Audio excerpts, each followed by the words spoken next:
LiberalViewer presents. So, welcome to the January 3rd, 2016 edition of LiberalViewer Sunday Live Clip Roundup. Happy New Year. Thanks for joining me. Before I get to the 28 of the weekend's best clips that I've picked out for you for tonight's show, I want to debut a new candle to light here in the background. I actually got these cool hashtag LiberalViewer candles here. Made by Paul Robinette Candles. You can see I didn't take all the time to unwrap them but it comes in this cool packaging, and I've actually put a link down in the video description where you can look at the Renetto video. Early YouTube star Renetto made these candles. That's his actual name, Paul Robinette. I've been a subscriber and fan of Renetto back since the early days of YouTube in 2006, where this is 2016, so we're all coming up on our 10-year anniversaries, and to help support the YouTube community, or the remnants thereof, I have been burning candles from Paul Robinette in the background. And to start off the new year, I guess the reason I do that, is it's better to light a candle than to curse the darkness. I think that may be the one of the mottos of the show here for covering the corporate media. So, hashtag LiberalViewer candle, and a little bit later in the show I'm going to talk about how any of my patrons who have a lifetime donation of $30 or more and want one of these hashtag LiberalViewer candles, I'm going to send one out to you for free if you give me your shipping address. I'll talk about that a little more after I go through some of the topics. I want to get straight to the news, although I do have one quasi-political comedy clip that's actually from the corporate media.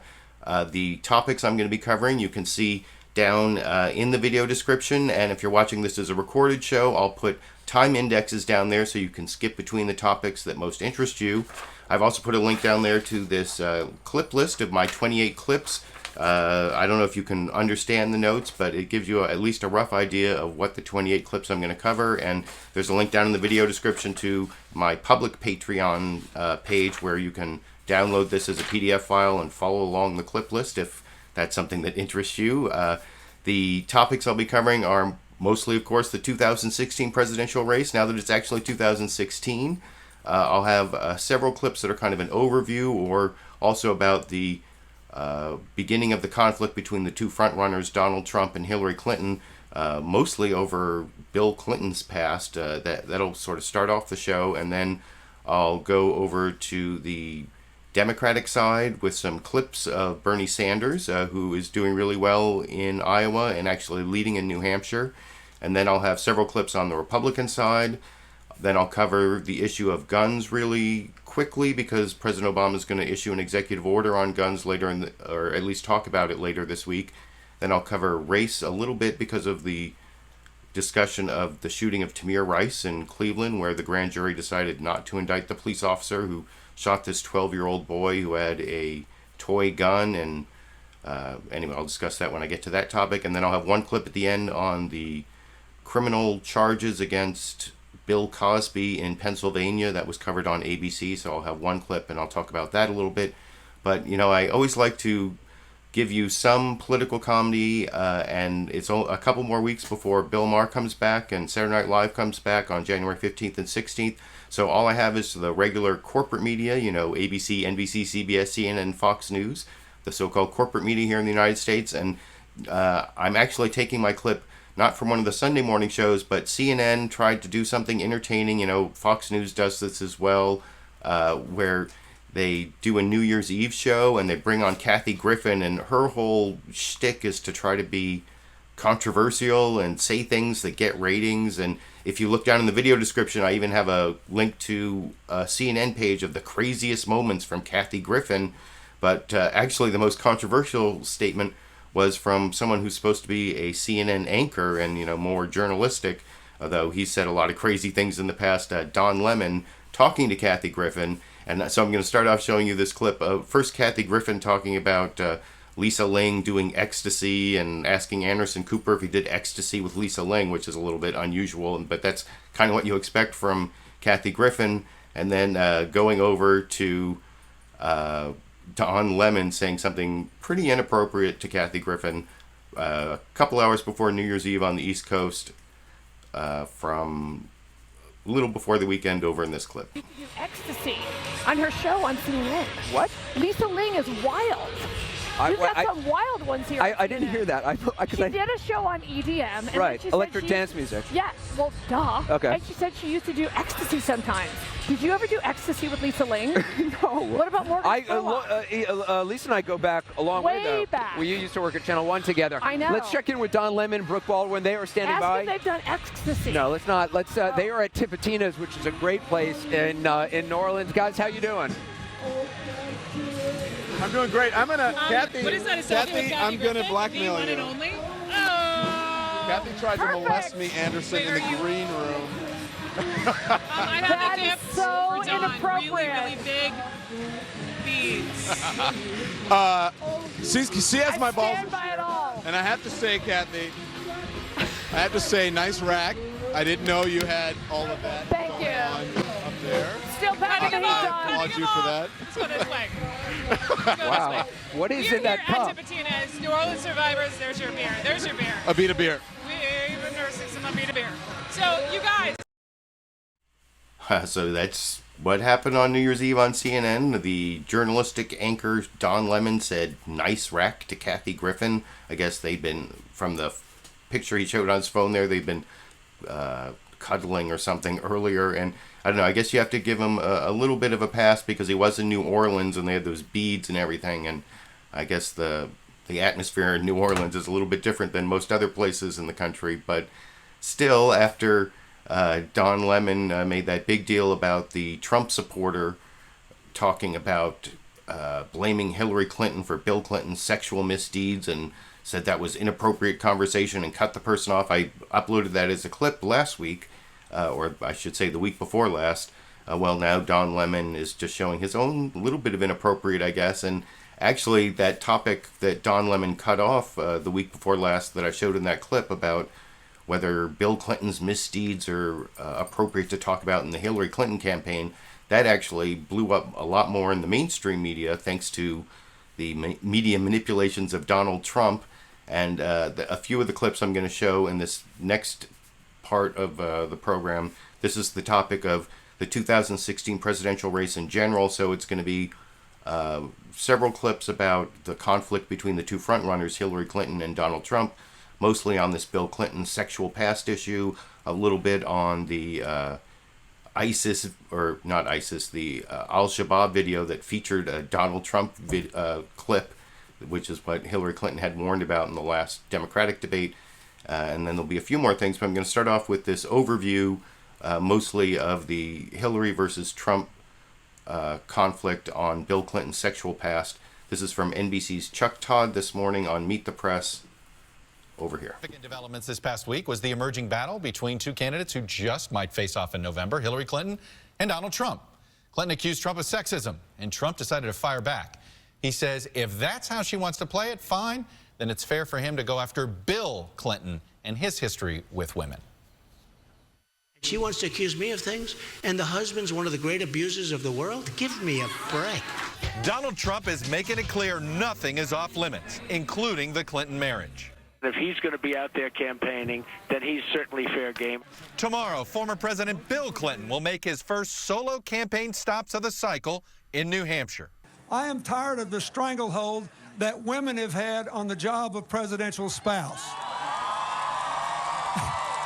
Nearly 9 months after announcing her presidential bid, Hillary Clinton is still struggling with how to effectively use her most high-profile surrogate. President Clinton has had a mixed record campaigning for others. I don't have to defend myself on so. In 2008, his bitter attacks on then-Senator Obama backfired. Give me a break. This whole thing is the biggest fairy tale I've ever seen. In 2012, he became Obama's best stand-in, embracing his role as the president's Secretary of Explaining stuff.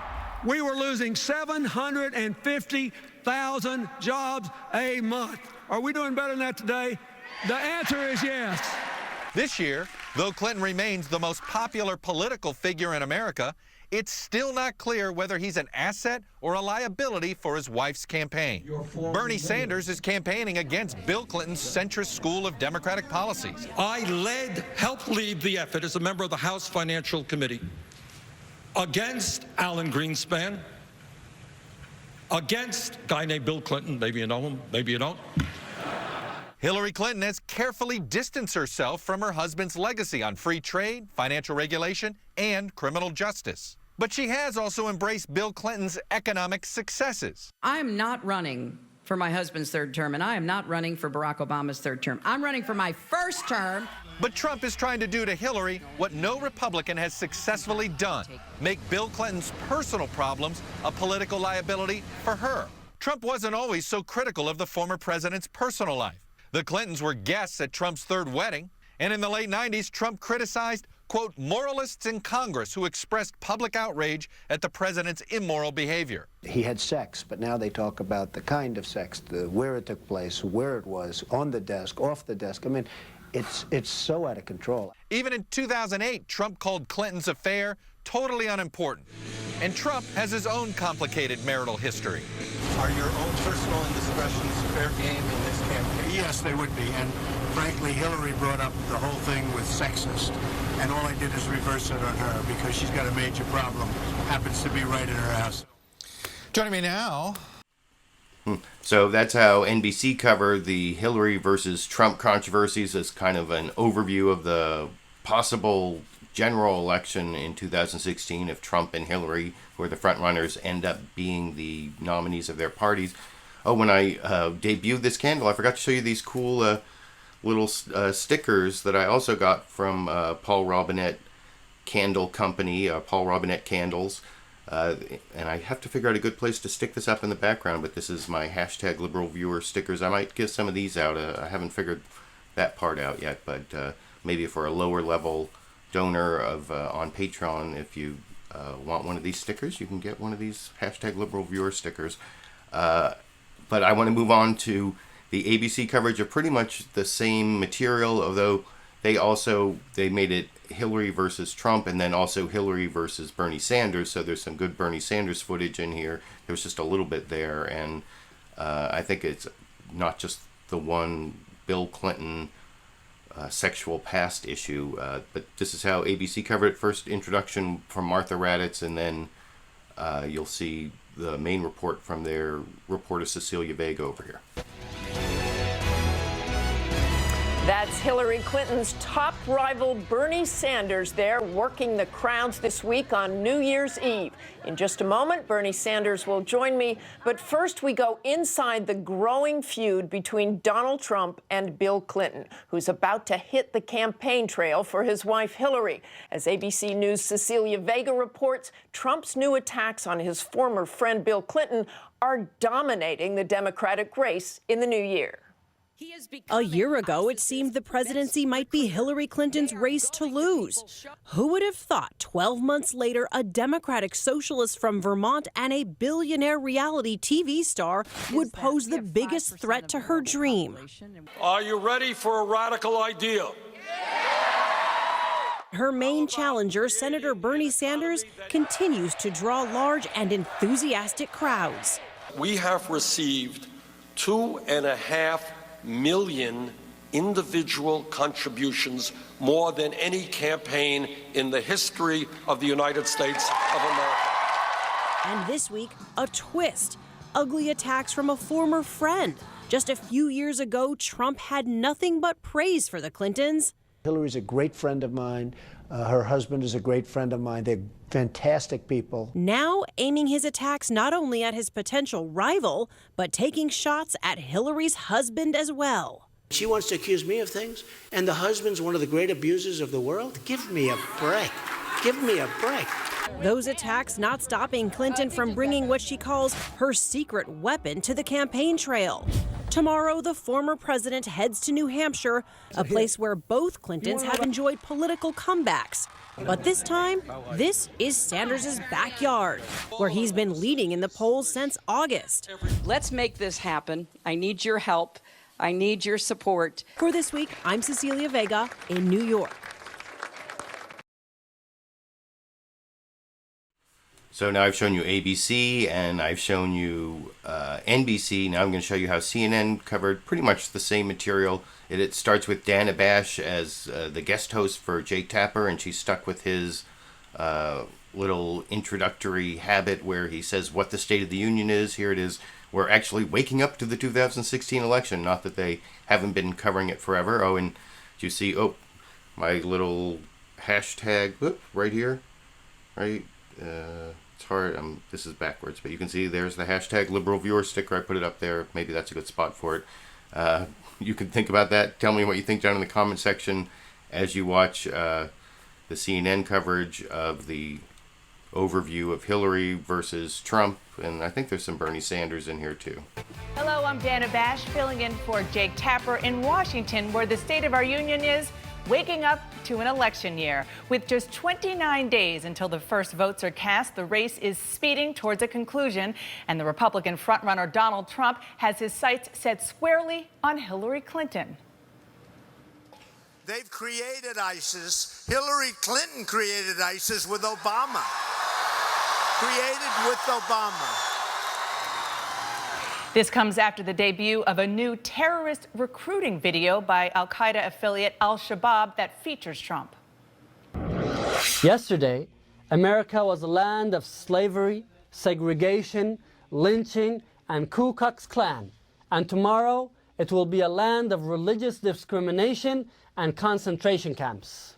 Okay, so remember this. So listen. Donald J. Trump is calling for a total and complete shutdown of Muslims entering the United States until our country's representatives can figure out what is going on.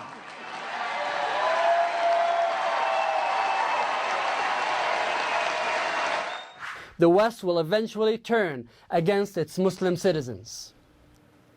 Joining me now is Republican. So yeah, that was the report from Dana Bash, and I'll show the interview a little bit later. But the one interview that I did want to stick into this part of the program is one of the clips I took of Donald Trump over on CBS's Face the Nation.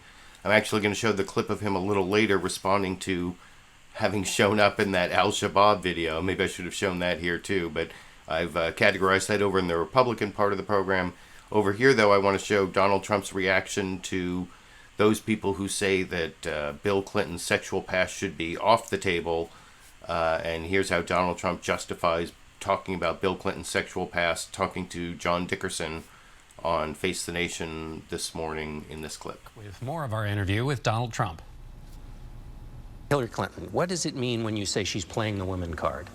Oh, she's constantly playing the woman card. It's the only way she may get elected. I mean, frankly, I don't think anybody, personally, I'm not sure that anybody else other than me is going to beat her. And I think she's a flawed candidate. And you see what's happened recently, and it hasn't been a very pretty picture for her or for Bill, because I'm the only one that's willing to talk about his problems.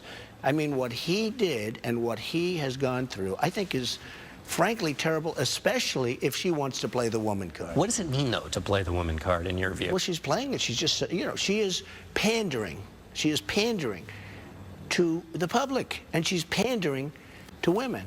And when she did it with me, she talked about sexist, and I said, I have more respect for women, by far, than Hillary Clinton has.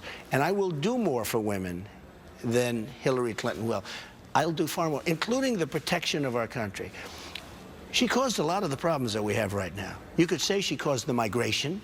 Look at the problems in Syria. You mean as Secretary of State? As Secretary of State. I mean, the entire world has been upset. The entire world it's a different place. During Barack Obama and Hillary Clinton's term, she's done a horrible job. She's caused so many of the problems. And let me tell you something. She's caused death. She's caused tremendous death with incompetent decisions. I was against the war in Iraq. I wasn't a politician, but I was against the war in Iraq. She voted for the war in Iraq. You said she caused death. How? Well, absolutely. Look at Libya. That was her baby. Look, I mean, I'm not even talking about the ambassador and the people with the ambassador, young, wonderful people, with messages coming in by the hundreds, and she's not even responding. I'm not talking about that. I'm talking about all of the death that's been caused. And not only on our side, Their on the other pushback would side. be that there were people saved by going in and taking action. There's nothing saved. If we would have never done anything in the Middle East, we would have a much safer world right now. Getting rid of Saddam Hussein, I'm not saying he was a good person. He was a bad person. But what we have now is far worse, okay? And all of this has led to ISIS. All of this has led to the migration. All of this has led to tremendous death and destruction. And she, for the most part, was in charge of it, along with Obama. You say you'll do more for women than... So, yeah, that's the Donald Trump clip where he talks about the whole playing the woman card, and I don't know. I don't think that really convinced me, and it's actually a little bit painful to listen to, and I noticed that was a little bit of the reaction I was getting from my live viewers down in the comment section. So as a way to sort of cleanse your palate, to the antidote to Donald Trump, I'm going to give you a couple Bernie Sanders clips here, because it's on the same topic. Bernie Sanders did a couple interviews, and I usually don't do duplicative clips, but this is, he gives pretty much the same answer to Dana Bash on CNN and to Martha Raddatz over on ABC about what he thinks about bringing in Bill Clinton's sexual past into the 2016 presidential campaign, and whether Hillary Clinton should have responsibility for that. And he basically says no, and then he, in both cases, he switches it over to, you know, the important issues that Donald Trump has the wrong position on, you know, climate change, minimum wage. But I like the two different follow-up questions. That's why I'm going to show the duplication. First, over on ABC's This Week with George Stephanopoulos, Martha Raddatz does a follow-up on how Bernie Sanders has called Donald Trump a pathological liar, even though Bernie Sanders doesn't do personal attacks. And I guess Donald Trump is kind of in a special category, is how I interpret his response. But first he talks about the Bill Clinton sexual past as a campaign issue in this clip. Hillary Clinton has Bill Clinton joining her on the campaign trail there in New Hampshire this week. Donald Trump and Washington Post columnist Ruth Marcus think Bill Clinton's sexual history is fair game. Do you? No, I don't. I think, you know, we have enormous problems facing this country, and I think we got more things to worry about than Bill Clinton's sexual life. I think, interestingly enough, maybe Donald Trump might want to focus attention on climate change and understand that climate change is not a hoax as he believes that it is, that maybe Donald Trump should understand that we should raise the minimum wage in this country, which he opposes, and maybe we should not be giving huge tax breaks to fellow billionaires like Donald Trump. So I think maybe you've had some very harsh words for Donald Trump recently, and you said you wanted to stay away from personal attacks in this campaign. Right. Some of the things you've said, like calling him a pathological liar, have been pretty personal. Yes. The truth is, I do not get engaged in personal attacks, but Trump really is over the edge. He has attacked me very ferociously. He's called me a liar because I pointed out that nobody else has seen on television thousands of Muslims celebrating the destruction of the Twin Towers. Time after time, this guy just comes up with things off the top of his head that are lies, and somebody has got to say that he is a pathological liar. Senator Sanders, President. So I kind of enjoyed that follow-up from Martha Raddatz, bringing up the pathological liar comment, getting Senator Bernie Sanders to say that Donald Trump, or that even though he doesn't do personal attacks, that Donald Trump is so beyond the pale that you have to call a pathological liar. And here you're going to see Bernie Sanders give kind of the same response, where he pivots from Bill Clinton's sexual past to the real issues of climate change, etc. But I like the way Dana Bash kind of commented on Bernie Sanders' ability to do that in her follow-up over here. Trump says that Bill Clinton's sexual history is fair game. Do you agree? I think that Donald Trump might want to concern himself with the fact that he is dead wrong when he says we should not raise the minimum wage. He's dead wrong when he says that wages in America are too high. He's dead wrong when he thinks we should give huge tax breaks to billionaires like himself. And he's dead wrong when he thinks that climate change is a hoax, when virtually the entire scientific community thinks it's the great environmental crisis that Senator, we face. Maybe Trump should worry about those issues rather than Bill Clinton's sex life. Only Bernie Sanders can segue from Bill Clinton's sex life to climate change. That was impressive. But what is the answer to the question? Is it fair game or not? No, I think we got more important things to worry about in this country than Bill Clinton's sex life. We'll have to end it there. Thank you very much. So, yeah, I thought that was kind of a funny exchange between Bernie Sanders and Dana Bash about Bernie Sanders' ability to pivot from Bill Clinton's sex life to climate change, etc. And she did get the answer, the direct answer out of him. So I'm not saying he dodged or avoided the question. And before I leave this topic, the final clip I want to show in this sort of overview of the 2016 presidential race, it's mostly been about the Hillary versus Trump fight over Bill Clinton's sexual past, and a little bit over Donald Trump appearing in a Al-Qaeda or ISIS, or it turned out Al-Shabaab training video or a recruiting video. But this last clip is actually Dana Bash on CNN talking about the upcoming calendar, what to expect in 2016. And one of the things that I find a little upsetting about this coverage is, after doing that whole interview with Bernie Sanders, you'll see beyond Iowa and New Hampshire, they mostly talk about how Republicans might fare, but they don't really talk about the possibility even that Bernie Sanders could win Iowa and New Hampshire and then go beyond that to have a real campaign. That doesn't come as a, like I said, it's not a real possibility in the CNN report that you can see on the 2016 presidential election and upcoming events over here. I'm Dana Bash. It is a new year, and by the end of it, we'll have a new president-elect. Getting there, however, is a long road. And if you thought this presidential campaign was already crazy, buckle up. Happy 4th of July. For some of us, it's felt like 2016 for a while now. But the race for the White House is about to start moving fast, very fast. I'd like to have the election tomorrow. I don't want to wait. Even before the first votes are cast in Iowa, the January calendar is jam-packed. First up, an appearance by the guy currently occupying 1600 Pennsylvania Avenue. Remember him? And the State of the Union is strong. President Obama will give his final State of the Union address in just a few days. Could his agenda motivate Republicans or divide the Dems?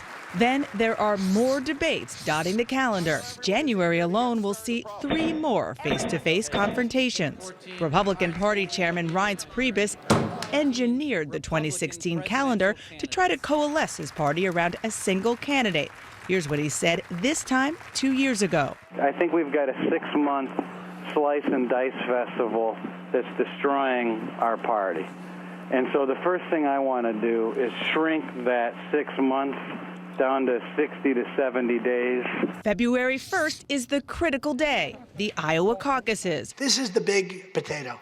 Shaping up as a battle between Donald Trump and Ted Cruz. Cruz might have the better ground game. We have to date over 500 volunteers volunteered between now and February 1st to come from all over the country to Camp Cruz to relive life in a college dormitory. I'm told they're having a keg party next year. But Trump could lure new voters if they turn out for the complicated caucus process.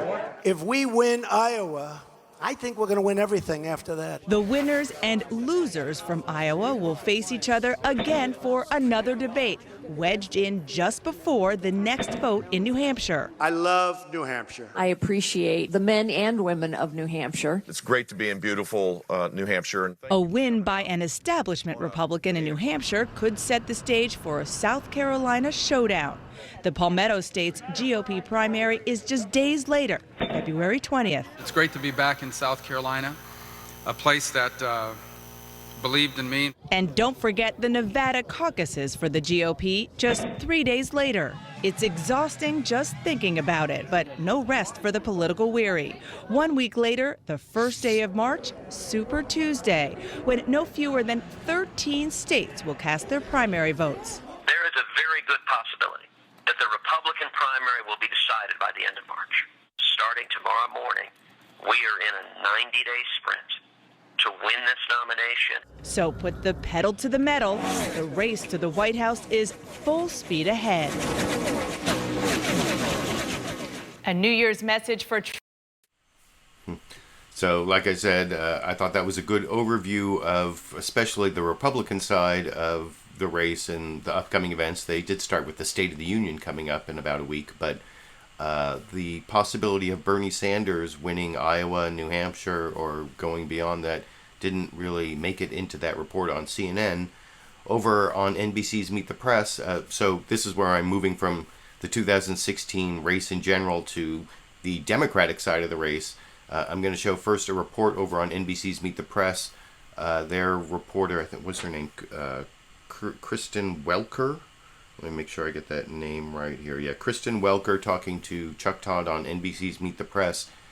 And she was reporting from New Hampshire.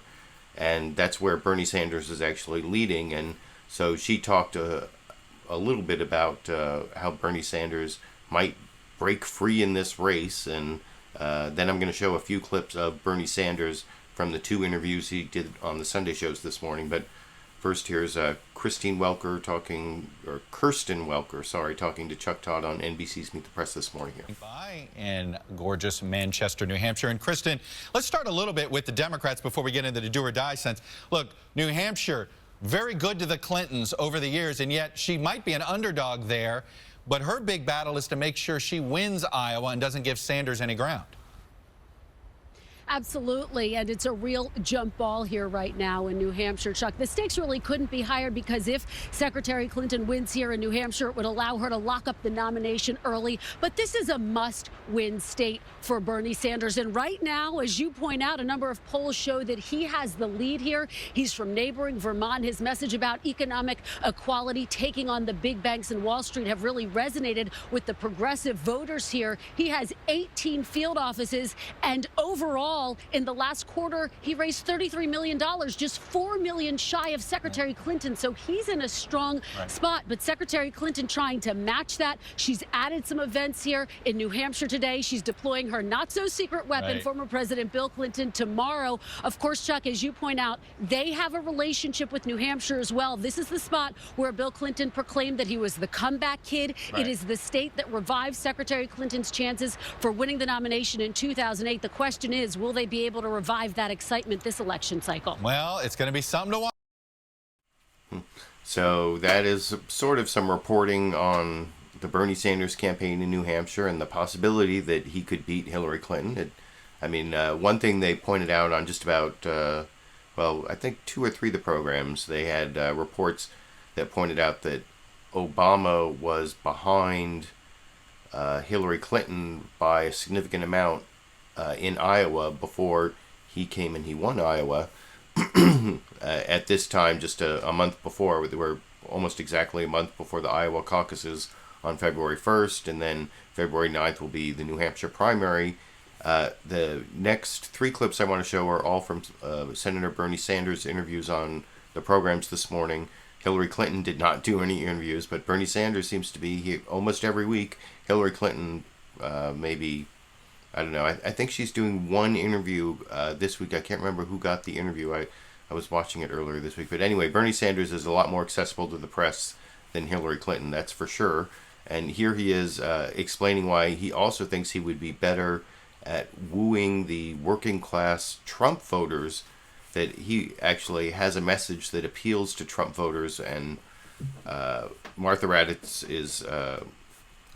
this is Dana Bash over on CNN State of the Union. She's a little bit incredulous about this, but he explains it to her over in this clip. Okay, let's talk a little politics. You have been going after the working class supporters of Donald Trump. For people who scratch their heads and say, wait a minute, how can liberal Bernie Sanders possibly attract Trump voters who tend to be quite conservative? What's your answer? Well, in my last election, re-election effort in the state of Vermont, we won about 25% of the Republican vote. And working class Republicans are also seeing their wages going down. They're seeing almost all new income and wealth going to the top 1%. They can't afford to send their kids to college. They're seeing their jobs going to China. And I think they want a president who who has the courage to stand up to the billionaire class, to raise the minimum wage, to make public colleges and universities tuition-free, and by the way, to address a corrupt campaign finance system where millionaires and billionaires and corporations are now spending unlimited sums of money to buy elections. That's a pretty across-the-board sentiment. The American people want change, and I believe that I am a vehicle of change, being prepared to stand up to the wealthy and the powerful and create an economy that works for all Americans. Now, of course, So I think that's a pretty good answer from Bernie Sanders, and I'm going to show another pretty good answer from him in a minute. But first I want to show, well, I think this is his same answer that he almost always gives. It's in response to a question at the beginning from Martha Raddatz on her interview on ABC's This Week with George Stephanopoulos, where she was guest hosting. She asked Senator Bernie Sanders about his 25-year anniversary in Congress. You'll notice the chyron, the ABC text that goes at the bottom of the screen here, actually says it's his 25th anniversary in the Senate, which is wrong. It's actually his 25th anniversary of being elected to Congress. He started out in the House of Representatives and then was elected to the Senate. And when Martha Raddatz uses it as an opportunity, shows like what he said back in 1995 when he was first elected to the Congress from Vermont. And it's very similar to what he's saying now, and says, and also about being an outsider. Doesn't it mean 25 years mean you're not an outsider? And I think his general answers about, sticking to the issues that are, middle class economic issues that are important to working people, that actually kind of fits as a good answer to this question on ABC's This Week with George Stephanopoulos this morning. Over here. And he joins me this morning from New Hampshire. Happy New Year, Senator Sanders. I want to say we noticed that today is the 25th anniversary of your first day in Congress, 25 years. What do you say to critics who say the country needs a president from outside Washington and not a career politician? Well, I think if you look at my record, I'm not exactly a career politician.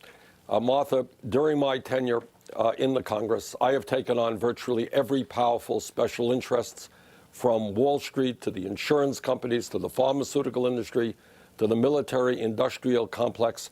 What my campaign is about is standing up to the billionaire class today and making certain that we do not continue to see the decline of the American middle class, where people are working longer hours for low wages, and almost all new income and wealth is going to the top 1%. That is the issue that I find that the American people are most concerned about, the decline of the middle class, massive income and wealth inequality, and a corrupt campaign finance system. Well, let me take you back to 1990 on election night. This is what you said.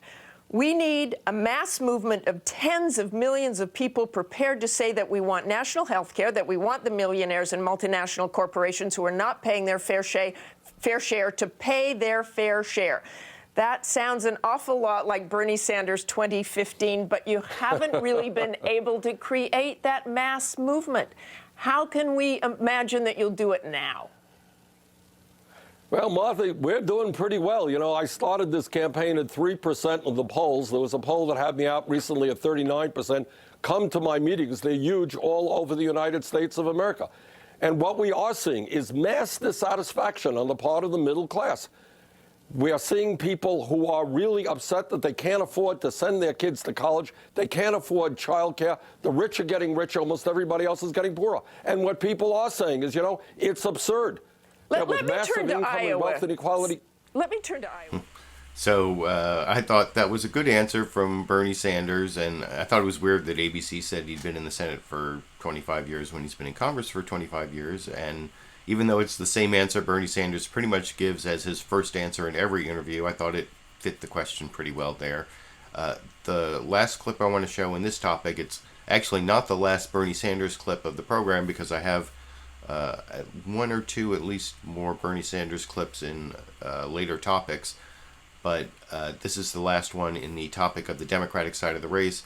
Martha Raddatz asks a foreign policy question, and she pretty much has her own idea of what the answer should be. In fact, she gives herself the last word, kind of rebutting some of what Bernie Sanders says about whether the retaking of Ramadi in Iraq is a model for how Muslim ground troops can be used with American air power over in this clip. Sanders, on the campaign trail last week, you said that the retaking of Ramadi in Iraq is a model for destroying ISIS, and the training of Iraqi troops may have turned things around.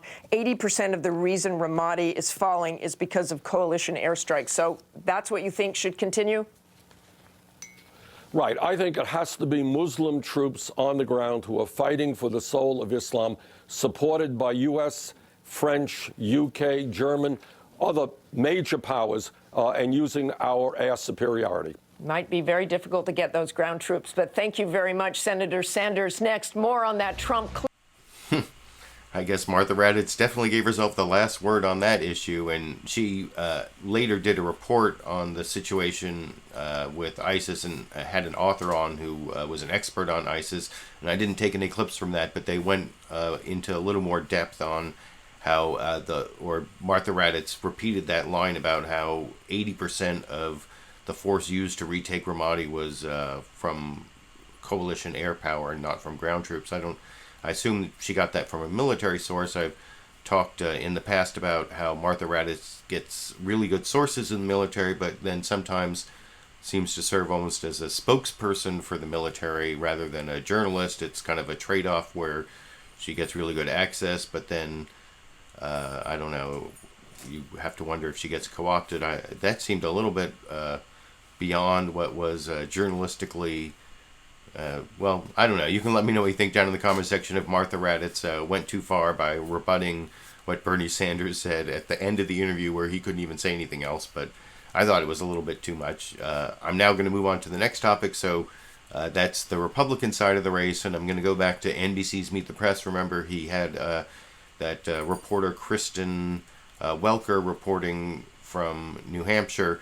Actually, before that, he had this other reporter, Hallie Jackson, reporting from Iowa, and she talked just about the Republican side of the race, basically how it's a must-win for Ted Cruz, and how maybe expectations for Ted Cruz are too high, and then Donald Trump will probably come in second, so then it'll be like a fight for the third place spot. And I'll just talk about that a little more after you watch that clip here.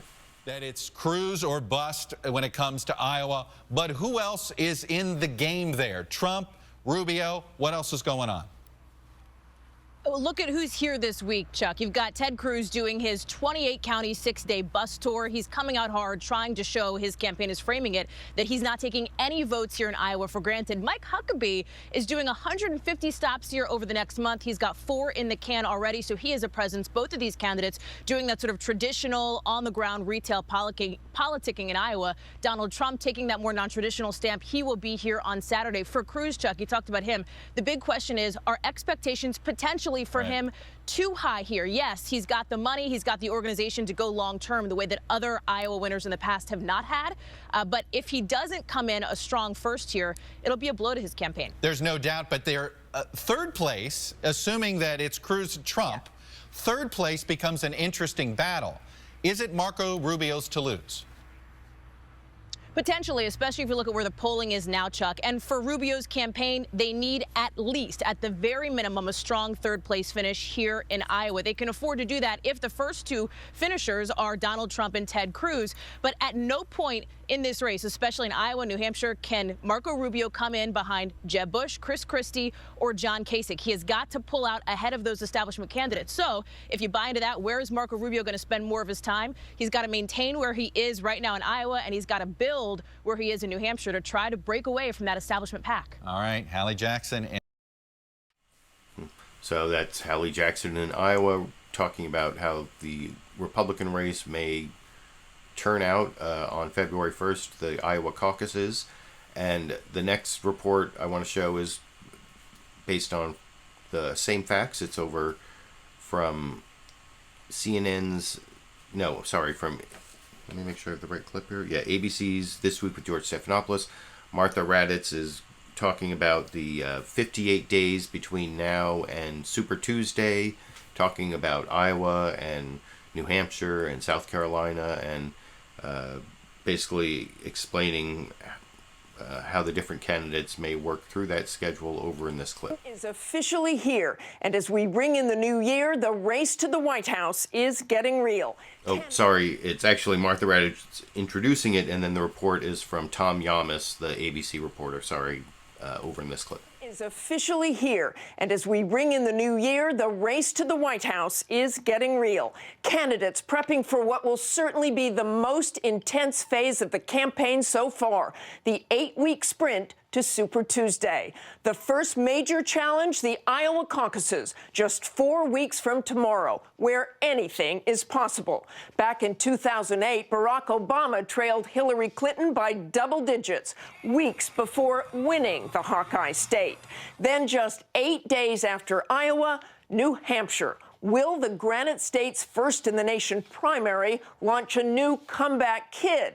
The race then heads south and west before going nationwide on Super Tuesday, March 1st, when polls open in 13 states. Amid all of that, 7 debates, where we're sure to hear more of the insults, the zingers, and the one-liners that have shaped this campaign.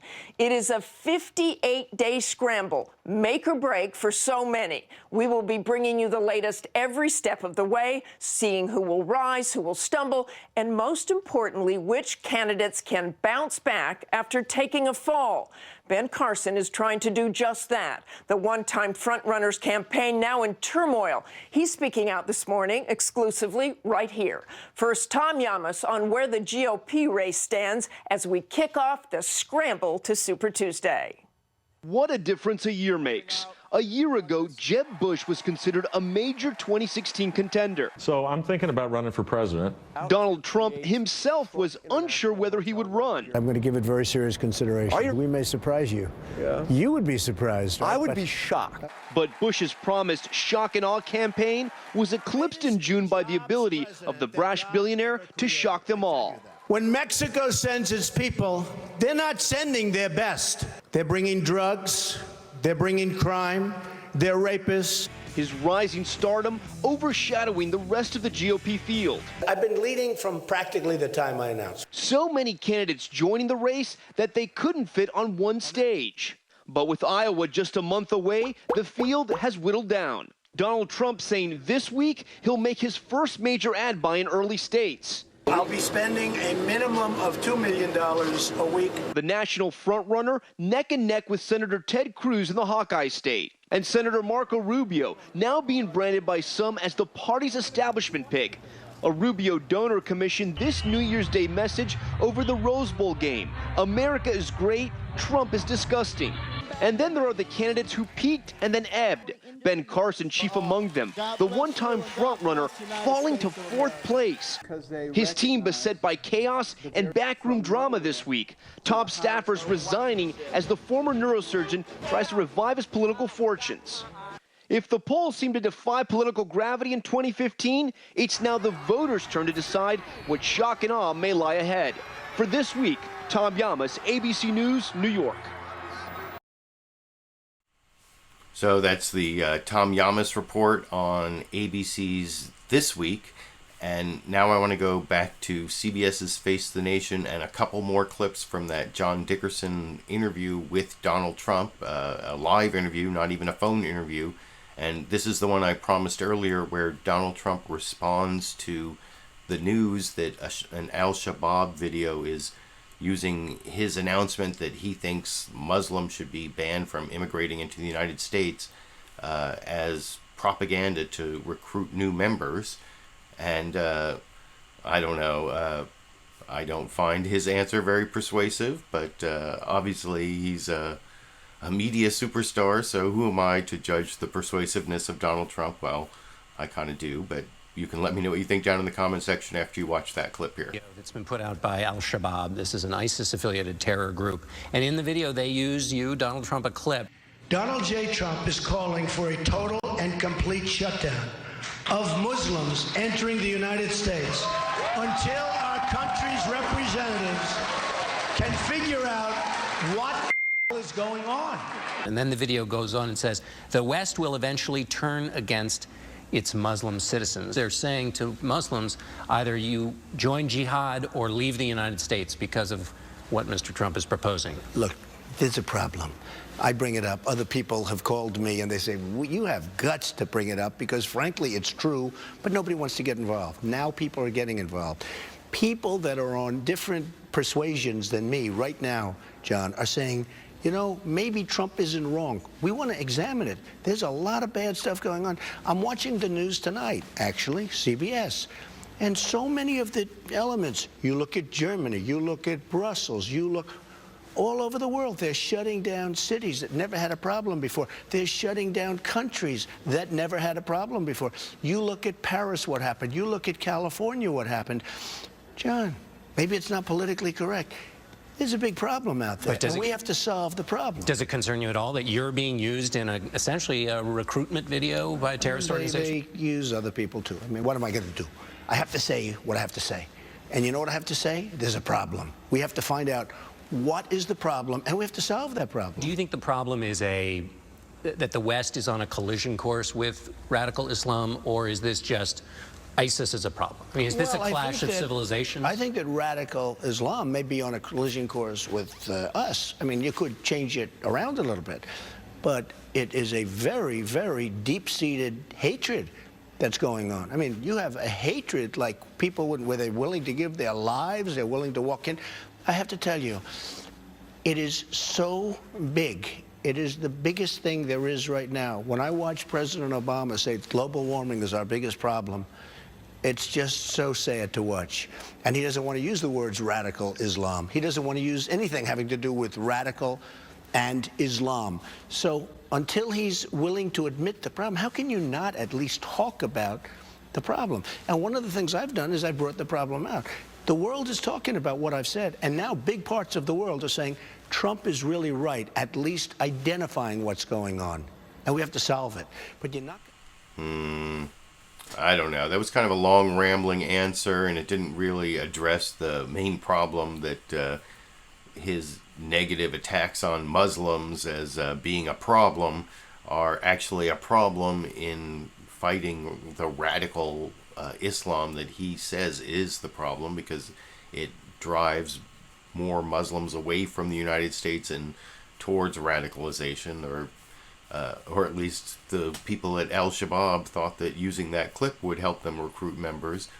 I was waiting for him to say that they got the idea from Hillary Clinton, but so far I haven't actually seen Donald Trump say that. Maybe he'll get to that eventually. I'm sure some Trump supporters are already saying that, but I want to show one more clip from Donald Trump in this topic. That there's actually another Trump and another Bernie Sanders clip coming later in the guns topic.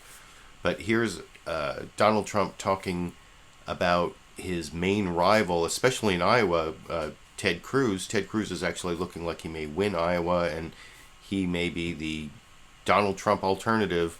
It's hard to call him the establishment alternative because the establishment hates Ted Cruz pretty much as they hate Donald Trump. But here's Donald Trump answering a question from John Dickerson on CBS's Face the Nation about whether Ted Cruz is copying his ideas on immigration, which is something Donald Trump has accused him of, and he pretty much sticks with that accusation in his answer on Face the Nation this morning here. You said that Senator Cruz appeared to be kind of copying your immigration plan. Your plan, as I understand it, is deportations, and then you'll let the good ones back in once they've left the country. His plan... well, they have to go through a process. They go through a process. His plan is just deportations. Okay. So is he stricter on undocumented? No, well, first of all, his plan just happened, okay? In fact, I was watching the other day, and I was watching Ted talk, and he said, we will build a wall. The first time I've ever heard him say it. And my wife, who was sitting next to me, said, oh, look, he's copying what you've been saying for a long period of time. No, I'm talking about deportation, and people can come back into the country, not just that group, but other people can come back, but everybody has to come into our country legally, and I want a strong border. And I'm the one that came up with it. Look, when I announced that I was running, I brought up illegal immigration. It wasn't even a subject that would have been discussed in this debate. And now it's one of the very big subjects. Ted Cruz is trying to step up his whole game on amnesty and on illegal immigration because it was actually quite weak. And you listen to him and Marco Rubio, they're trying to, you know, solve the problems that they've had in the past because they were both weak on it. And I have been very strong on it. So they're trying to get stronger on it. But look, nobody has that position like I have that position. I want the wall. I want strong borders. I want everybody out. Now people are coming to me. But nobody has that issue like me, and nobody's going to be able to do it like me. Nobody, as an example, on the wall, nobody is getting Mexico to pay for the wall, the cost of the wall, but me. They don't even know about that. It's not even in their vocabulary. But nobody thinks you're going to get Mexico to pay for the wall. You know why? They make a fortune with us. So much more money than what you're talking about. They're making a fortune. We have trade deficits. We have... If you look at the kind of numbers that Mexico makes with us, the wall is peanuts. Only a business person would say that. The politicians don't understand it. They're all talk and no action. Wouldn't you said that the good ones would come back on an expedited basis? Wouldn't Senator Cruz say, well, that's amnesty? I think that the good ones will be coming back, and I would say that we want to have them back, but we want to have a lot of other people. You know, we have one problem. We have millions of people waiting on lists that have gone through a legal process and they can't get into the country. We have to take care of them. I want people to come in. They just have to come back legally. When you say... I don't know. That whole conversation seemed pretty ridiculous to me, trying to decide, like, who was more to the right on immigration, Donald Trump or Ted Cruz, you know, because Donald Trump said he might let some of them come back in after he deports them all, and Ted Cruz says we're just going to deport them all, so that means that Trump is in favor of amnesty. I mean, it's like off into some weird alternate universe, if you ask my opinion, but you can let me know what you think down in the comment section.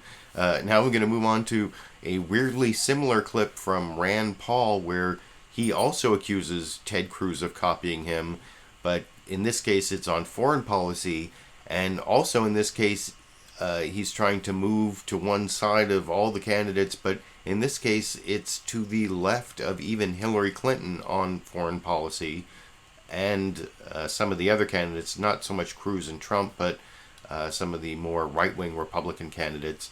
So this is Rand Paul saying Ted Cruz is copying his foreign policy, and his foreign policy is to the left of, or more dovish, less interventionist than Hillary Clinton's foreign policy over here. You've taken to Twitter quite a bit, though, in that time. First, it was on to celebrate Festivus. We have a big Seinfeld-themed show, apparently, today.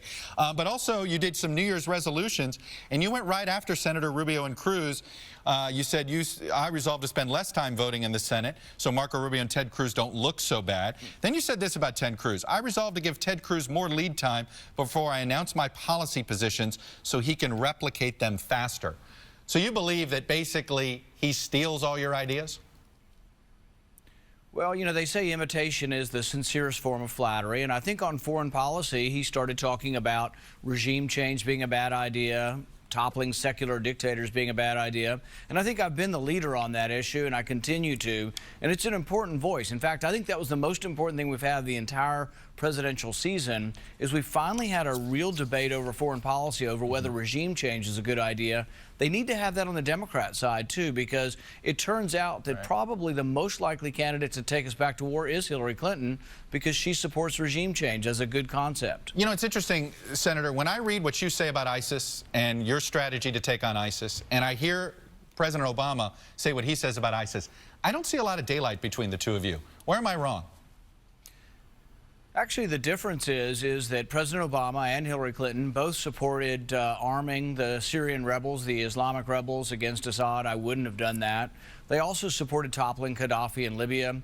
So really the interesting thing is while Obama gets blamed for not intervening enough, he's actually intervened quite a bit in the Middle East, and I think not to our benefit. And so I wouldn't arm the rebels in Syria. I wouldn't have toppled Gaddafi. And we continue to sell arms to Saudi Arabia, which continues to be sort of an arsonist in that region, fanning the flames. Right. Just yesterday executing a Shiite cleric, which I think is going to erupt into more problems in Saudi Arabia. So, no, I think my foreign policy is quite a bit different. I also don't believe in giving foreign aid to people who are our enemies and supplying weapons to the allies of al-Qaeda, as Obama has. Right. So really, I'm kind of the opposite. The interesting thing is the Grahams and the McCains have been on the same side as Obama. They just want more of what Obama's been doing. Let me ask you one more question about Ted. So I thought that was an interesting answer from Rand Paul, like I said, moving to the left of the field, and even Hillary Clinton on foreign policy and regime change and interventionism, or some people call it isolationism, some people call it non-interventionism. And before I leave Rand Paul, I want to show this other interesting clip where he says something that may be true about the polls. A lot of the reports I've been showing are based on polls about who's going to win, who's going to come in second and third. And the thing is, the polls aren't necessarily going to be accurate. There may be some surprises and some upsets, and Rand Paul reminds us of that in answer to a question from Chuck Todd about how he can feel the frustration in Senator Rand Paul's tweets. That I thought that was kind of funny over here. As one of the front runners. A lot of people thought you were going to be one of the front runners at this point in time. You're not there right now. That doesn't mean you won't be at some point. But are you frustrated with how this campaign has turned out? The focus on Trump? What is it that is? I feel the frustration in reading your tweets. You clearly are. Can you put it into words? The interesting thing is that I think the polls are not scientific. A lot of people who follow polls never had any math classes. They don't understand anything about standard error, standard deviation. You are right about that. The problem is they've been way wrong. I mean, look, we just had polling in the Kentucky race, and a week before, when they're supposed to be most accurate, they're off 13 points. So if I do have a frustration, it's that we're being led by the nose, and the news media is led by the nose to think that somehow Trump is going to win this because of these polls. The polls don't, I believe, capture who's going to actually vote. Yep. Look, we have great popularity with students. I had 1,000 students at George Washington a few weeks ago, 1,000 students at Iowa State. And the thing is have you ever met a college student that has answered a presidential poll? If we turn them out, we're going to shock people like you've never seen. But the problem is it's a self-fulfilling cycle. Everybody's reporting it's Trump or Rubio or this or that. And really, in the end, nobody knows, and we ought to have maybe a little bit more of an even approach to how we approach the news. Well, I'm in favor of waiting to see what the voters say. Fair enough. Senator Rand Paul, Happy New Year, sir. So there's something to what Senator Rand Paul said, and Chuck Todd agreed with him about wait and see what the voters say, and there may be some surprises. And so kind of in that spirit, I'm going to go through some of the people who apparently are not going to win, but who may still throw a surprise in there.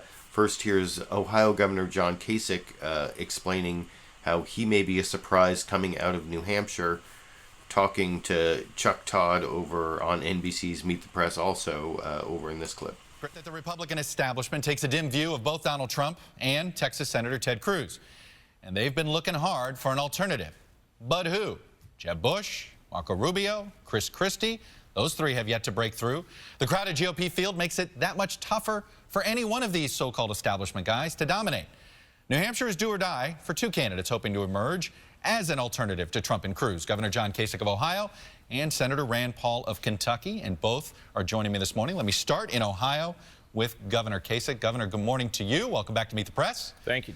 So, New Hampshire, do or die for you. Is that fair? Are we saying this correctly? And what does do or die mean? Win or just be the first guy after Trump and Cruz? Well, we want to be the story, Chuck, and let me just tell you that we're on the ballot now in over 30 states. We also have husbanded our resources well enough where we're actually going to be placing a television ad up this week. It shows that, a lot of people just keep counting me out. They have all my career. We just keep plugging along. And so I want to be a story. And if I'm a story, I believe I'll win the nomination if I come out of New Hampshire in a strong position. The assumption is that you're fighting.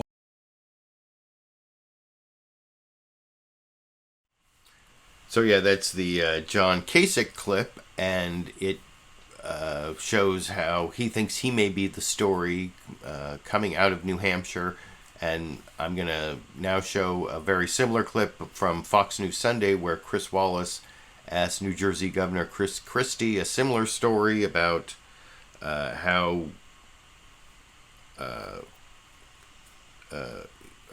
actually talks about him attacking Rubio because he wants to be that establishment candidate, and then shows Rubio and Trump clips. This is about who shows up and who's doing a good job, and you'll see that Chris Christie has good talking points on why he's doing well in New Jersey. And then I'm going to play this clip all the way through to Chris Wallace's next question, where it's really a softball question talking about how well he's doing in the polls in New Hampshire, which shows you that he may actually be the surprise candidate, which I will discuss a little bit after you watch that clip from Fox News Sunday this morning here. After Marco Rubio this week saying, dude, show up for work or quit, which brought a lot of heavy fire. Check it out. Chris Christie's a funny guy, but he's never in New Jersey. He's gone half the time. The people in New Jersey want to throw him out of office. We're going to hell, and our governor's up in New Hampshire every single day having town hall meetings. Now, New Jersey reporters have researched this. They say that you have been away from New Jersey for all or part of 72% of the time since you announced you were running for president. And when you look at the total, over 200 days in 2015, which raises the question, who are you to criticize? I'm on the job every day, Chris. And that's the difference between being a governor and being a senator. You know, I'm on the job every day. Senator Rubio just hasn't shown up to vote. And listen, I understand he can't be there every day. He's running for president. I get that. But, you know, there was a $1.15 trillion spending bill, which he said he was absolutely opposed to. I would think he could take one day off of fundraising to just go and cast his no vote and speak on the floor to try to persuade his colleagues. But anybody who's been a governor, and I understand those who haven't been don't understand this, I am on the job every day, no matter where I am. It's never a day off, and I'm always working to help the people of New Jersey and to do my job. You say you're on the job every day, but I got to tell you, and it's something you know, you're getting hammered in New Jersey for being away so much. The Asbury Park Press issued this report card on New Year's Day. They gave you a D overall, a D on the economy and jobs, and a D- on leadership, complained about your being away so much. And in the latest poll, your approval numbers are the worst since you became governor. 33% approve, 62% disapprove. Governor, these are the people of New Jersey who know you best. Well, listen, I'm not shocked that a liberal newspaper gives me those grades, but let's talk about the facts. They gave me that grade on jobs, yet New Jersey in 2015, without the December numbers, Chris, already has had the best job growth year in the private sector it's had in 15 years. The best year since 2000. So this is obviously just partisanship on their part, because if they looked at the numbers, I've done better than the last 5 governors have done in New Jersey in terms of job creation. And so they're just dead wrong on that. And as for any of the other stuff, you know, fact is, whenever you're looking for a new job, your current employer gets a little miffed. I get that, but I was very honest with the people in New Jersey in 2013 when I ran for re-election. I told them there was a possibility I would run for president, and so I've told them the truth, and if they're a little miffed about it now, I completely understand that. It's understandable, but I'm working hard to become the next president of the United States. Well, let's talk about that, because you are surging, especially in New Hampshire. According to the Real Clear Politics average of polls in late October, you were running 9th at 3%. Now you're running 4th with 11.3%. And the question is, Governor, what's happened? I think it's paying off, the hard work, all the time that I've spent, that Mary Pat has spent in the state of New Hampshire. Oh, yeah, it's definitely Mary Pat. I think Mary Pat has really been what has changed his poll numbers. But the thing is, those poll numbers, even though it's an average of various polls, the margin of error, they're all bunched together within the margin of error, and the change between the first poll and the second poll wasn't that much considering the margin of error. I think that's kind of what Rand Paul was saying about the statistical ignorance of people who talk about these polls a lot of the time. And that poll does show that there is a possibility, though, that Chris Christie could surge in New Hampshire, and another person who's looking to take that same spot, but I think has less of a chance, but at one point was the front runner, is former Florida Governor Jeb Bush, and he kind of took a fairly confrontational question from Chris Wallace on Fox News Sunday about the way he's like dropped in the polls and spent all this money and is doing so poorly, and his answer didn't really give me much confidence that he's going to be the comeback kid, but I guess stranger things have happened. But you can let me know what you think after you watch Jeb Bush explain why he's been such a loser, I guess, if you take Donald Trump's word for it over here. 2015 as the front runner with about $100 million in your super PAC war chest, but things changed during the course of 2015. As late as July, you led the field nationally with almost 18%. Now you're running 6th nationally with 4.3%, and you've seen basically the same drop in Iowa and New Hampshire. And all of this, Governor, while you and your campaign and your super PAC have spent about 1/3 of all the campaign dollars that were spent in 2015, and you and your super PAC have spent double what any other Republican candidate has spent, which raises the question, what happened to your campaign this last year, sir? Well, I'm going to focus on what's going to happen in the next month in the Iowa caucuses, and then 10 days after that in New Hampshire. That's our focus right now. And in South Carolina, we're building a strong team. Voter contact is really what counts in those states. We're surging in terms of identifying voters and going at it. As you said, we moved many of the people in our headquarters out to these early states. Advertising in this world doesn't work to the same extent it probably did in the past, and so we're making adjustments. And that's what I'm focused on. I'm focused on my proven record and the need to have a person with a steady hand that can be able to take on these big challenges going forward and has specific plans to fix the mess in Washington, D.C. and grow our economy again and keep us safe. But part of, if you're going to fix the mess in Washington, is learning from mistakes and fixing, in this case, your own campaign. And I guess the question is, did you squander the advantages that you had early in 2015? Did you fail to come up with a compelling message for voters? Did you fail to show up in the early debates, sir? I mean, I understand you want to talk about the future, but the past does give some indication as to what went wrong and what you need to improve. Look, and Chris, I respect your world. Your world is all about process. My world is about connecting with voters in these early states to build momentum. We have a national campaign. We're going to be on every ballot in every state. That's a hard thing to do. Not every candidate has done that.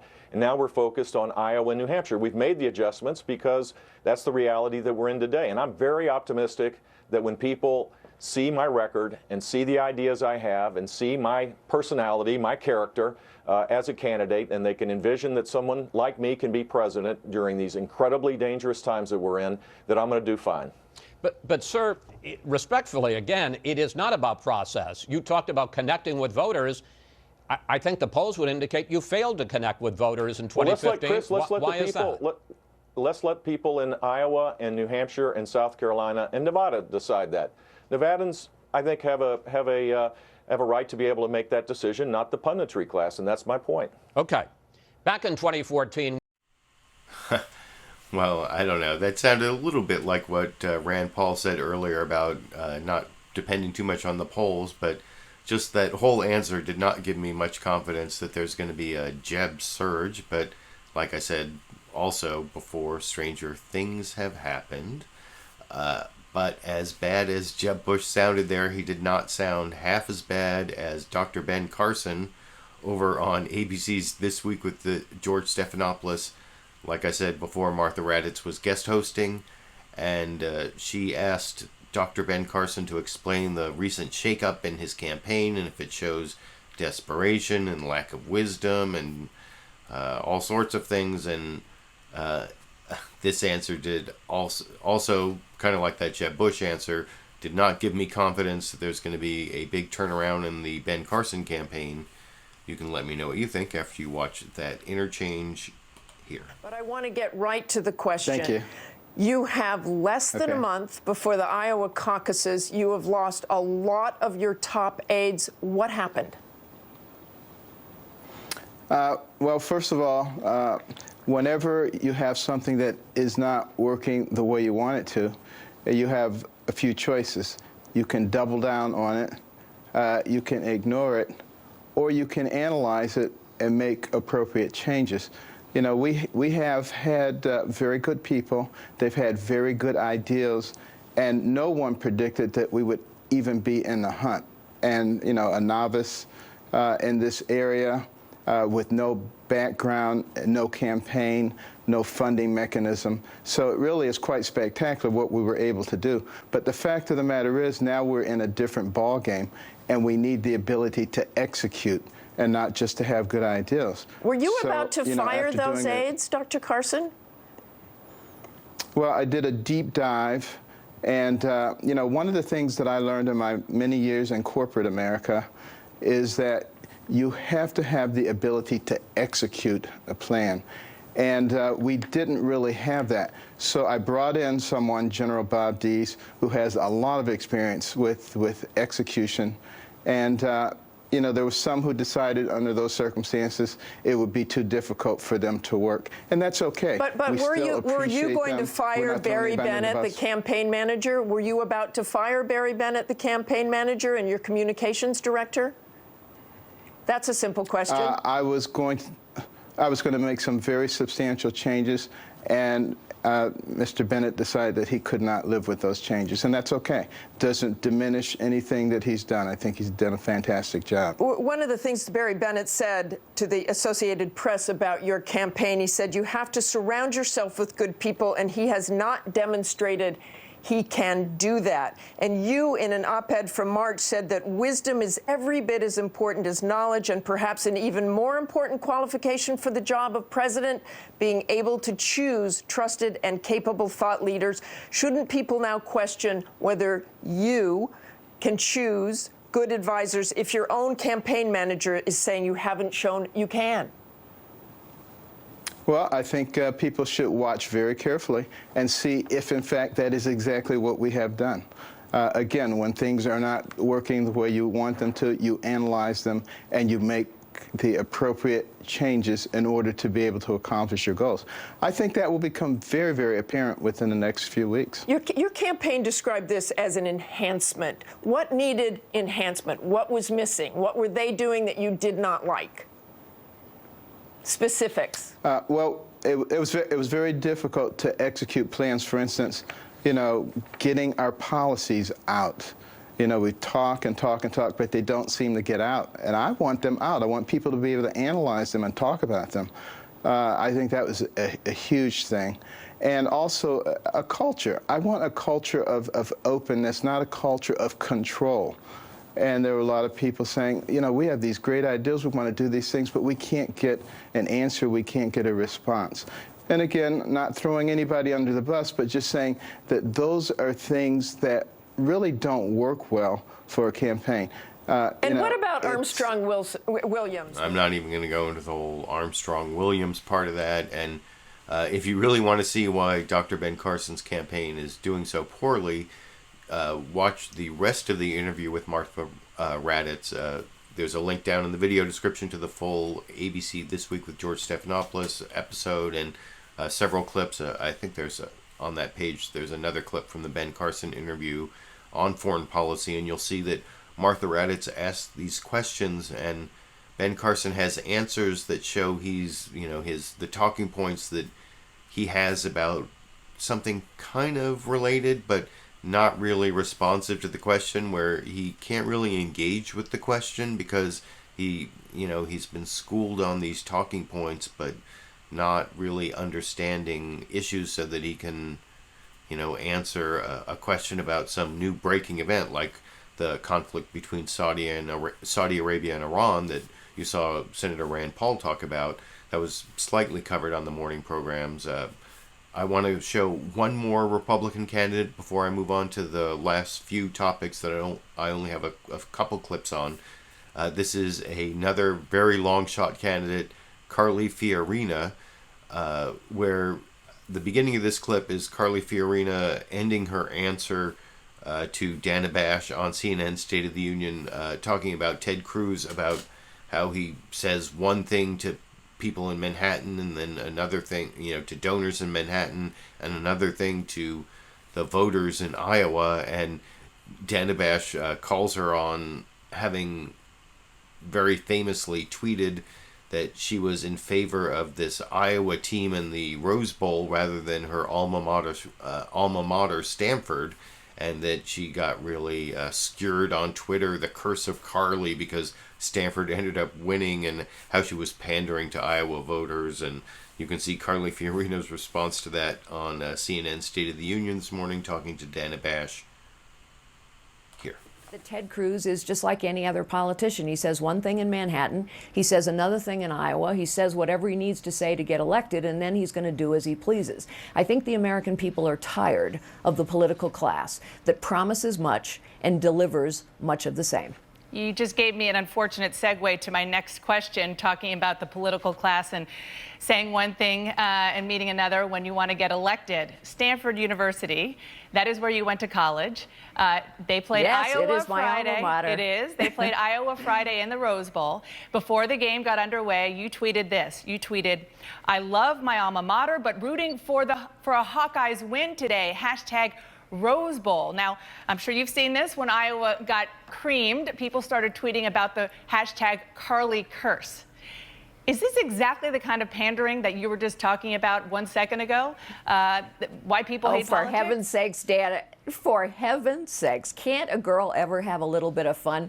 That was a tongue-in-cheek tweet, which the people of Iowa understand, because I was asked over and over again in Iowa, having attended a Hawkeye tailgate, I was asked, they knew that my heart was torn. You would think, based on this reaction, that I had said something really controversial, like, you know, ISIS is a JV team, or this demonstration was a result of a video. Let's just say if the biggest mistake I make is a tongue-in-cheek tweet about a Rose Bowl, the American people will sleep safely when I am president of the United States. Okay, so it was a joke, not real. Yes, it was tongue-in-cheek, for heaven's sakes. A girl needs to have a little fun sometimes. I guess it was a slow news day for the media. Well, it was New Year's. Carly Fiorina, thank you so much. Appreciate that. Thank you. And who needs Ryan? It's the Cyndi Lauper defense. Girls just want to have fun. It was a joke. It was a joke, tongue in cheek, and the voters of Iowa understand. So, I don't know. I'll be happy when Carly Fiorina is no longer a candidate. I don't know exactly how much longer she will last. Well, I don't know. Some people at the beginning said, and she accused them of sexism for suggesting she was running as vice president. Although I saw one of the pundits in a clip I didn't take, suggest South Carolina Governor Nikki Haley would also be a better woman vice president to run against the Hillary Clinton as the woman, if assuming Hillary Clinton is going to be the Democratic nominee, which is what is the conventional wisdom, as I showed in some of those previous clips. So that's the last Republican clip, although it's not the last Republican I'm going to show. It's just the last clip on the topic of the Republican presidential race. These next two clips are a Bernie Sanders clip and a Donald Trump clip, actually, but it's on the topic of guns. Apparently, this week, President Obama is going to meet with the Attorney General and suggest some executive order stuff he can do to go around Congress and close the gun show loophole and make it harder for domestic violence abusers to get guns. And apparently he's going to have a live town hall meeting with Anderson Cooper on Thursday, which is why CNN was happy to cover it. And this is Dana Bash introducing the topic and then asking Senator Bernie Sanders about it. And of course, even though he's from Vermont, which is such a pro-gun state, he's in favor of this executive order, even though he wishes that Congress had engaged in bipartisan legislation to do it. I'll talk about that a little more after you watch that clip over here. Bash in for Jake Tapper. As President Obama leaves Hawaii and makes his way back to Washington today, he's set to unveil new executive actions he hopes will curb a seemingly endless string of mass shootings in America while he's been in office. The president has been candid about his frustration with Congress for refusing to tighten gun control laws. We know we can't stop every act of violence, but what if we tried to stop even one? What if Congress did something, anything, to protect our kids from gun violence? Now he says he won't wait for Congress, and he's planning his own measures to expand background checks. Following his announcement, President Obama will join Anderson Cooper for an exclusive 1-hour live town hall event on the issue of guns and gun control in America. Anderson and the president will talk about this controversial issue from all sides, and President Obama will take questions from the audience. A live town hall with President Obama, Guns in America, 8 p.m. this Thursday, right here on CNN. Now let's talk about gun control and much, much more with Vermont Senator and Democratic candidate for president, Bernie Sanders. Thanks for joining me, and Happy New Year to you, Senator. As a United States Senator, are you okay with the president acting alone, bypassing Congress on guns? Dana, I would prefer that we could have bipartisan support, but the truth is the Republicans are not interested in doing anything about gun safety. I think the vast majority of the American people are horrified by the mass shootings that we have seen. They want action. Overwhelming consensus understands that people who are criminals, people who have mental issues, should not be owning guns or buying guns. And what the president is trying to do now is to expand the instant background check by closing the gun show loophole. And I think he is doing what the American people would like him to do. Now, you are a senator from Vermont. As you well know, there is a lot of support for gun rights where you're from. Do you think your constituents will object to you supporting these expanded background checks, especially done without Congress? Well, look, gun safety issues are very, very controversial. We are a divided nation. But I think most gun owners in this country understand that people who should not own guns should not be able to buy them. And we do need to expand the instant background check. I don't think that's an onerous burden on anybody. And by the way, from what I have seen, the vast majority of the American people agree with that sentiment. Obviously, bipartisan activity in the Congress would be preferable, but we're not seeing Republicans doing anything on this issue. And I think the president is doing what the American people would like him to do. Okay. So what Senator Bernie Sanders said there was definitely a reasonable response, and I think what President Obama is proposing is fairly reasonable. They're basically, if gun dealers have to have their buyers go through background checks, and the definition of gun dealer is set by regulation, and so the Obama administration is going to reinterpret that regulation to catch a lot more of the people who sell guns at gun shows. Like 40% of the guns sold in the United States are sold through this loopholes, and that's a huge number, and that's something that was brought up by Mark Kelly, the wife of Gabby Giffords, a shooting victim, and I'm not going to take a clip of that interview, but that was actually over on NBC's Meet the Press, where they had that guy and then this Texas lieutenant governor who was very unreasonable, and I'm not going to subject you to that. I'm not going to subject you to all the Republicans who said what Obama is doing is horrible and unconstitutional and anti-Second Amendment, but I will show you the front runner for the Republican nomination, Donald Trump, basically saying that, although he didn't really go into the whole executive order thing until he was prompted by John Dickerson, and I didn't include that part. Here's just his part about the Second Amendment and how guns save people's lives over in this clip. Expected plan for new executive actions on guns, including expanding background checks to purchases at gun shows. We asked Mr. Trump what he thought about the president's plan. Well, I don't like it. I don't like anything having to do with changing our Second Amendment. We have plenty of rules and regulations. There's plenty of things that they can do right now that are already there. They don't do them. We have a tremendous mental health problem. We're closing places all over the world, all over the country they're closing. So nobody's doing anything about that. All they want to do is blame the guns, and it's not the gun that pulls the trigger. So I don't like it. I don't like what he's doing. I think that he's looking to do executive orders to do something having to do with guns. Background checks happen for normal gun purchases at a normal store, so his argument would be you just do it here. It's this loophole. You want to make it the same everywhere. John, I'm going to have to take a look at it, but I don't like changing anything. Right now they have plenty of rules and regulations, and they should be looking at mental health. I mean, we should build like institutions for people that are sickos. We have sickos all over the place, and that's the problem. So you'd spend some more money on that, maybe? Here's the problem. I would definitely spend more money on that. Here's the problem. The bad guys are always going to get the guns. You can have all the restrictions you want, but the bad guys are always going to have the guns. Let me ask you about executive orders in general. So yeah, that was Donald Trump, and I noticed someone down in the comment section. I have 150 or even more live viewers, which I appreciate all of you who show up for the live show. Someone was mentioning that lieutenant governor in Texas is Dan Patrick, although I thought, didn't Dan Patrick play the kid on the Munsters? Or no, that's not. You'll have to tell me who that was down in the comment section. But the next topic, so that's the last on guns, although this next topic is kind of related to guns because it's about the shooting of and killing of Tamir Rice in Cleveland by a police officer. Tamir Rice had a toy gun, and the police officer pulled up very close to where he was and shot and killed him in less than 10 seconds from when he first pulled up. And the prosecutor announced this last week that the grand jury had decided not to indict, but it was pretty clear that the prosecutor had biased the whole grand jury system.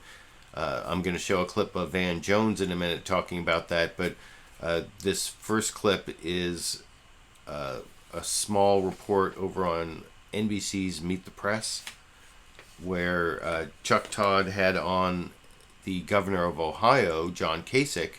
This was in Cleveland, and asked him about it, and even he seemed not to support the grand jury system.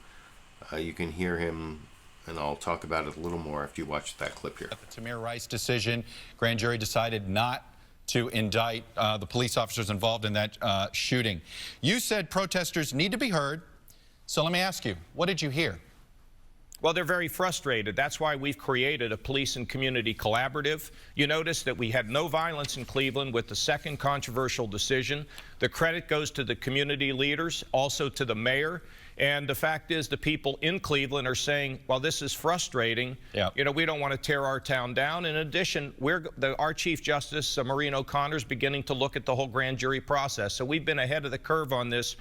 Let's just hope that the situation can continue and it can be peaceful, even though people still are disgruntled and want to protest. I was just going to say, Governor, you called it a controversial decision. It sounds like you don't agree with the grand jury's decision. I don't comment on grand jury decisions. It's for the people in Cleveland to decide, but people are on both sides of the issue. They feel very strongly it's a loss of a 12-year-old life, and of course it's going to be controversial, Chuck. All right. Governor John Kasich, Republican from Ohio. Happy New Year. Happy New Year to you, sir. Thank you. So that was the coverage over on NBC's Meet the Press, and I normally don't show the pundits talking on the panels because I don't want to be like commenting on the commentators, but I saw Van Jones talking about this on the panel with Martha Raddatz, and he made a couple really good points, especially about Ohio being an open carry state, because the police apparently assumed that this was an adult black male because of his size and he had a real weapon, but you're supposedly able to carry a weapon openly in Ohio, and that was something that I wish that Chuck Todd had asked Lieutenant Governor of Texas Dan Patrick about, because that guy talked several times about how they now have open carry in Texas and how 45 states have it, but he never asked him about Tamir Rice, which I thought would have been appropriate, especially given the comment that Van Jones made on ABC's This Week with George Stephanopoulos over in this clip. To Tamir Rice, the 12-year-old who was shot by a police officer. A grand jury in Cleveland this week failed to indict the officers. You have called this preposterous on its face. Well, yes. Well, first of all, you had the prosecutor acting like a defense attorney in front of that grand jury. You had a prosecutor spending money to bring in experts, essentially to exonerate the police officer. That's highly unusual. Also, let's not forget, this was an open carry state. People forget you have a right to have a weapon on you in open public. The challenge that we have here now is, once again, it looks like if you're a young person of color in America, you're guilty until proven innocent. It looks like, I know how many people get the book thrown at them. If you're a normal civilian, the prosecutor throws a book at you and says, you tell a judge and a jury why you're innocent. In this case, it was the opposite. You couldn't even get a charge for anything, not even medical neglect. Don't forget, they shot him. They gave him no medical neglect. They arrested his sister for trying to save his life. Nothing happened criminally. You can't get any. The prosecutor even a said it was a perfect storm of human error, mistakes, and communication. Over and over and over. But no criminal conduct by the police. I want to move on, and So I think Van Jones raised a lot of good points about the medical neglect, about the open carry in Ohio, about the, biased prosecutor who spent money to hire these experts, scoured the country for experts who would say that this was a reasonable use of force. And the issue that they aren't really looking at, and the one issue I don't think Van Jones raised there, was what's called officer-created jeopardy. The reason that the prosecutor gave that they couldn't prosecute this police officer is because when he pulled up, it looked like he was reaching for the gun in his waistband, or he pulled it out of his waistband. They have like frame-by-frame video that purportedly shows he pulled the gun out of his waistband.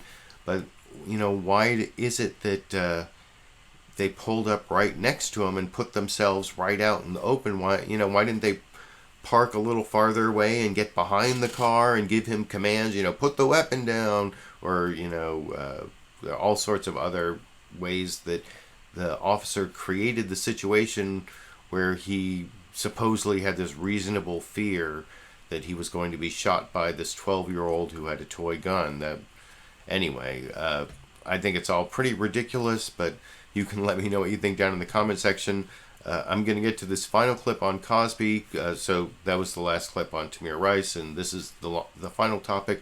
I wanted to just let you know that these candles here, these hashtag LiberalViewer candles, I've already put a link on my Patreon page, which I think is patreon.com. Anyway, there's a link down to my Patreon page in the video description. It says that you have to pledge $30 a month to get one of these candles, but as I already announced to my patrons, I'm going to be giving these away to anyone who gives a lifetime donation of $30. So that could be $5 a month for 6 months, or you do the math, and I'll be shipping them out thanks to Paul Robinette Candles, and I put a link down to Paul Robinette Candles and some of the other stuff that he puts out, his Fragrance of Life candles and the Vlog Life candles, and you can check that out. I just wanted to mention that one more time. And if you want to donate directly to my channel instead of becoming a patron on a monthly basis, if you live in one of the select countries, you can do that by clicking your mouse right on, if you hover it right there near that hashtag LiberalViewer label, you can click on it and donate directly through fan funding. And anyway, I'm not going to do that at the end of the show. I thought I'd do it right before the last topic, which is this Cosby topic. Big shocking news this last week that Bill Cosby was actually charged with a crime in Pennsylvania. He had to do the perp walk, and that's the beginning video over on ABC where they talk to their legal analyst, Dan Abrams. This is Martha Raddatz and Dan Abrams, and not the entire exchange, but just the first report and then Q&A, which I will discuss after you watch that for the last clip of the night here. This holiday weekend, after dozens and dozens of women came forward in 2015 to accuse Bill Cosby of sexual misconduct, the comedy legend was criminally charged just before the new year.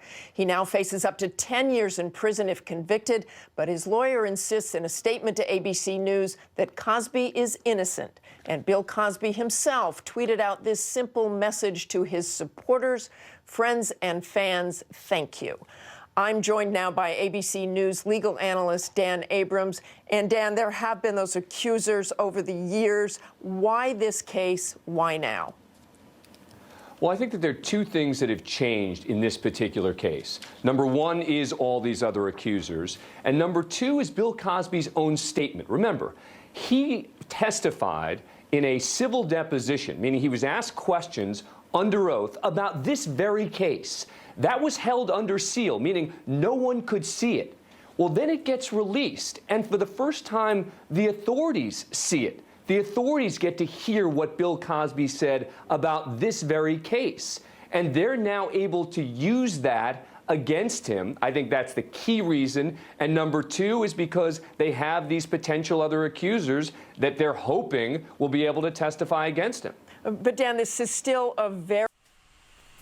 So if you want to watch that entire exchange between Martha Raddatz and Dan Abrams on ABC's This Week with George Stephanopoulos, there's a link down in the video description to the entire program. And I don't know if the entire interchange there is in a separate clip, but I thought it was interesting, and that'll be a topic that maybe I'll be able to cover coming up in 2016. In addition to the presidential race, maybe I'll be able to make some edited, produced videos as various parts of that was basically the arraignment, and apparently, or I would assume there'll be some sort of preliminary hearing, and there may be motions, and one of the big issues will be whether they can keep out the statements from all these other women, which usually prior bad acts, especially when there's no criminal conviction, they don't come into a criminal trial because there's more prejudicial than probative. But this may come in under what's called a modus operandi exception.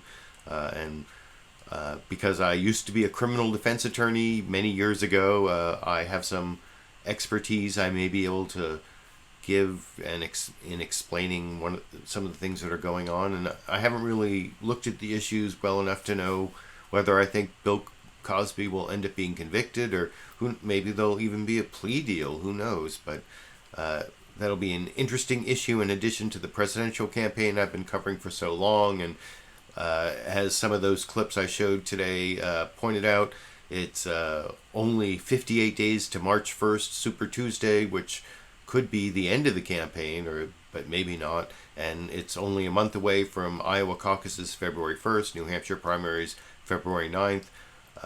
I will be back next week, next Sunday at 5 or 6 p.m. or sometime around there Pacific time, which is Greenwich Mean Time minus 8 hours, to pick out what I think are the best clips from the Sunday morning news analysis shows.